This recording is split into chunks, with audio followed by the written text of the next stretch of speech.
We're gathering here today to discuss a very urgent matter that directly impacts the economic sovereignty of developing countries, especially African nations, the need for a fair and global framework for sovereign debt management.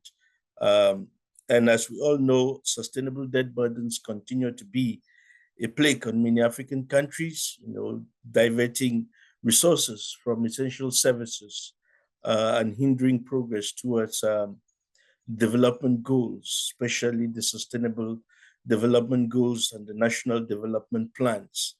While current mechanisms exist, they often fall short of providing the comprehensive solution. They lack in inclusivity in terms of issues of transparency that are required, to provide comprehensive solutions. And of course, on top of this, there are arguments on whether this should be, solutions that are liquidity-based or that are actually solvency-based.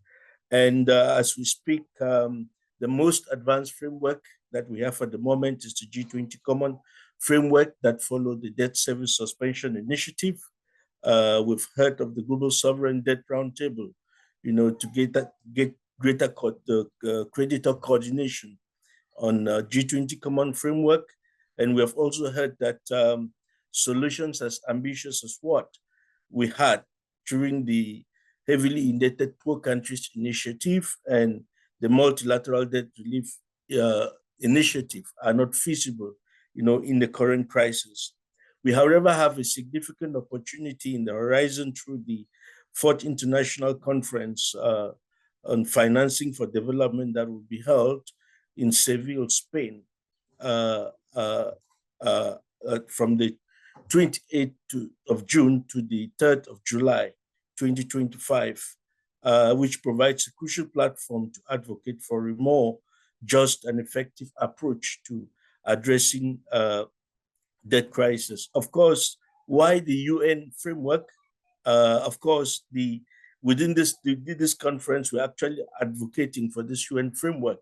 And this has actually been advocated for on the basis that a UN-led process offers the best chance for inclusivity and ensuring that all voices are heard when it comes to issues of restructuring debt, issues of dealing with the solvency challenges that African countries and other developing countries in the global south are faced with. And we have also had in the just ended African Union Debt Conference that held in Lomé, Togo, the conference highlighting this need for a multilateral process to address issues around Africa's indebtedness.